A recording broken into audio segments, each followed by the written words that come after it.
ഇവിടെ ഒരു പയ്യൻ മരിച്ചിട്ട് 12 വർഷമാവുന്നു. പക്ഷെ പെട്ടെന്നൊരു ദിവസം ഇവൻ സ്കൂളിന്റെ റൂഫിൽ നിന്ന് ഉറക്കം എണീക്കുന്നു. അവനിക്കാണെങ്കിൽ അവൻ കുറെ നേരം ഉറങ്ങിയിട്ട് എണീറ്റ് പോലെ മാത്രമേ തോന്നുന്നുള്ളൂ. അങ്ങനെ അവൻ ക്ലാസ്സിൽ കയറാൻ വൈകിയല്ലോ എന്ന് വിചാരിച്ച് പെട്ടെന്ന് തന്നെ ക്ലാസ്സിലേക്ക് ഓടിപ്പോകുന്നു. ക്ലാസ്സിലേക്ക് വരുമ്പോൾ അവിടെയുള്ള ആരെയും അവനിക്ക് ഓർത്തെടുക്കാൻ സാധിക്കുന്നില്ല. ഇനി ക്ലാസ് മാറി വന്നു പോലും അവൻ സംശയിച്ചു. അപ്പോഴത്തേക്കും അങ്ങോട്ടേക്ക് ആ ക്ലാസ് ടീച്ചർ കടന്നു വരുന്നു. ഇവൻ ആ സ്കൂളിന്റെ പഴയ മോഡൽ യൂണിഫോം നിൽക്കുന്ന കണ്ട് അയാളെ ഷോക്കാവുന്നു. അങ്ങനെ ടീച്ചർ ഇവൻ എന്തെങ്കിലും പ്രശ്നം ഉണ്ടാക്കാനായിട്ട് വന്നതാണോ എന്ന് വിചാരിച്ച് സെക്യൂരിറ്റി വിളിക്കാനായിട്ട് തുടങ്ങുന്നു. അങ്ങനെ ഇനി അവിടെ നിൽക്കുന്ന സേഫ് അല്ലെന്ന് മനസ്സിലാക്കി അവൻ പെട്ടെന്ന് തന്നെ ആ ബിൽഡിംഗിന്റെ പുറത്തേക്ക് വരുന്നു.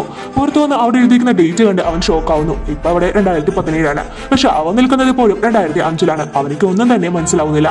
ഉടനെ തന്നെ അവൻ അവന്റെ അമ്മയും സഹോദരങ്ങളെയും കാണാനായിട്ട് വീട്ടിലേക്ക് ഓടി വരുന്നു. അവിടെ എല്ലാവരും അവനെ കാത്തിരിക്കുന്നു വിചാരിച്ച് ഓടി ചെല്ലുമ്പോൾ അവിടം ശൂന്യമായിരുന്നു. ഉടനെ തന്നെ അവരെ കുറിച്ച് അന്വേഷിക്കാനായിട്ട് ഹൗസ് ഓണറിന്റെ അടുത്തേക്ക് പോകുന്നു. പക്ഷെ അയാളാണെങ്കിൽ ഇവൻ കള്ളനാണെന്ന് വിചാരിച്ച് പോലീസിനെ പിടിച്ചെടുക്കാനായിട്ട് തുടങ്ങുന്നു. അങ്ങനെ ഇവൻ അയാളെ തള്ളി വരുന്ന സമയത്ത് അയാൾ പറന്നുപോയി തലയിൽ വീഴുന്നു. അയാൾക്ക് പരിക്കും പറ്റുന്നു. അങ്ങനെ ഉടനെ തന്നെ അയാൾ പേടിച്ച് ഇവന്റെ തലയ്ക്കടിച്ച് വീഴ്ത്തി ഇവനെ പോലീസിൽ ഏൽപ്പിക്കുന്നു.